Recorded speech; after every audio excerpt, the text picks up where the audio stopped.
All right. Hello, friends, and welcome to this episode. Got a little bit of a cold, so sorry for the kind of change in sound for my voice. In this episode, I wanted to talk about the idea of OCD and anxiety treatment and using marijuana and alcohol. So, this is a question I just got from one of the listeners, and so if you guys have questions, please send them in. It's always a good, we love your ideas for what we can do for episodes. For those that don't know me, my name is Matt Cotty, and I'm a licensed clinical social worker and the founder of Restored Minds and the creator of the AAA Response. So when it comes to OCD and anxiety treatment, I personally operate under the context that you need to be sober during that time. Especially when we're doing things like ERP and if you're having high levels of anxiety, like I strongly recommend for my own clients that we cut out alcohol and marijuana if the person uses marijuana, and that's on a state by state, as far as legality goes. But in California, it's legal, and so here's why, right? And so I just kind of want to. It's not like I'm not. You do whatever you want with your personal life. It really doesn't matter. Um, but it's really just from a context of this, where the whole point of OCD and anxiety treatment is to habituate to the feared stimulus, right? So whatever that is, it could be, germs, it could be driving, it could be intrusive thoughts, whatever the person's experiencing that's causing their system to elevate. That is when we want to, we want to essentially expose ourselves to that to allow the system to calm down and create that habituation process.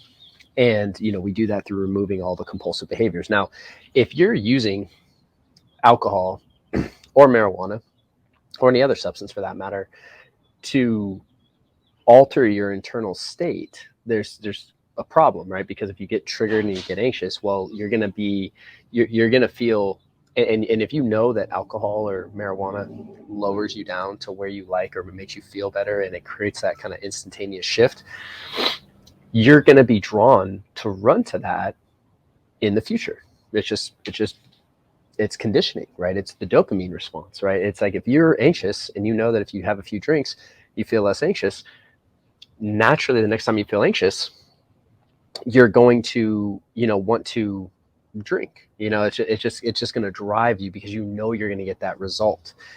And anything we do, whether it's drinking or washing or avoiding or reassurance, right, that creates that instantaneous shift has the potential to be a compulsion, complete and create that loop and ultimately keep us stuck, right? Um, and yes, one of the other things, and someone just commented on this, is like, yes, while drinking might calm things down, a little bit, it usually exacerbates the problem tomorrow, right? And that's why, like with alcohol and marijuana, especially when it comes to OCD and anxiety and intrusive thoughts, things like that, it usually creates like a delayed, like almost like a band-aid or a suppression. It doesn't actually take it away. It just kind of mitigates the symptoms for a temporary period of time, but then the effect wears off and then they surge right back up. So when it comes to treatment or recovery, I really believe in being sober while you're going through the exposure process. I'm not saying that, you need to give it up forever, but you do need to kind of figure out how it impacts you and how it relates to your body. Because if you drink and you find that like, the next day when you're hungover or anything like that, or that your anxiety gets worse, it's important to recognize that, and to kind of figure out your own relationship with it. Same with caffeine, right? Um, and when you are like when it comes to like what I advise usually, and again, this isn't for you, it's just general. When I'm working with someone, I think that a person needs to be sober during the exposure process. Once they've calmed down to their fear, then they can choose how they want to integrate alcohol or whatever else into their life, and that's their own choice. But I mean, obviously, being of sound mind is probably the best state for us, right? I don't usually encourage drinking. But again, like, don't get me wrong, like I'll have a glass of wine and I'll have champagne, and it's like I'll drink very limited, usually in my life, but it is a thing where I kind of have set up my own relationship with it. But I remember when I was going through my own recovery, that anytime I was in an anxious state, I had like a no alcohol at all policy for myself,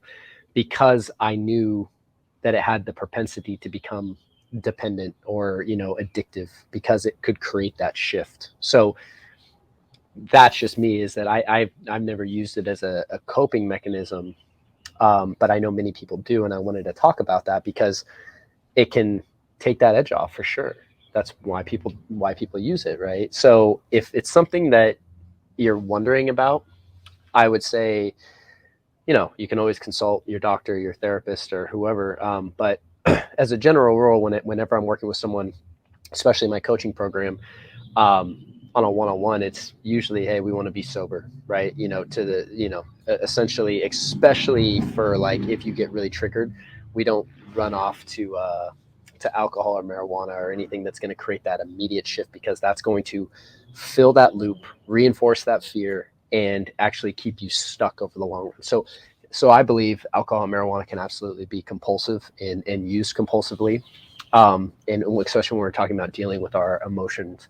So that is kind of the topic of the day, and just a quick episode I wanted to make on that, because it was a great question, and it's something that everyone's going to have their own relationship with, right?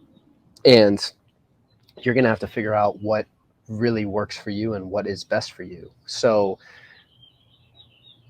when it comes to OCD and anxiety, though, I really think you should consider the idea of that loop. And if you're using alcohol or marijuana in any way to calm your system down, or to get rid of thoughts, or to make things go away that you don't want to experience, that it's very likely that's filling that loop up and actually making you worse over the long run. And secondly, has the propensity to become an issue of dependency, and an issue of being of feeling like you need it to cope, or need it to support you, and that's something we definitely don't want, because that can lead to obviously other problems as we go forward. So that's kind of my thoughts on it, and I hope it's helpful. And down in the notes, I have a little link for a free guide to help you on your journey, that really kind of breaks down the AAA response and can kind of get you started in it in your life. Also, we have our coaching programs to support you if this is something you're wrestling with. So please reach out and email us. On the guide, there's a little link where you can email us and fill out an application.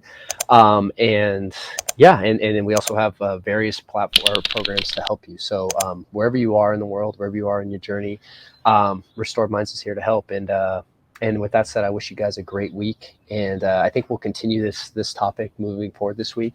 And if you have any questions or ideas or anything that you want to share, or want us to talk about on the podcast, please send it in. Yeah, we'd love to hear it, and consider it as an episode. So thank you guys. Wish you guys a great week, and I'll talk to you soon.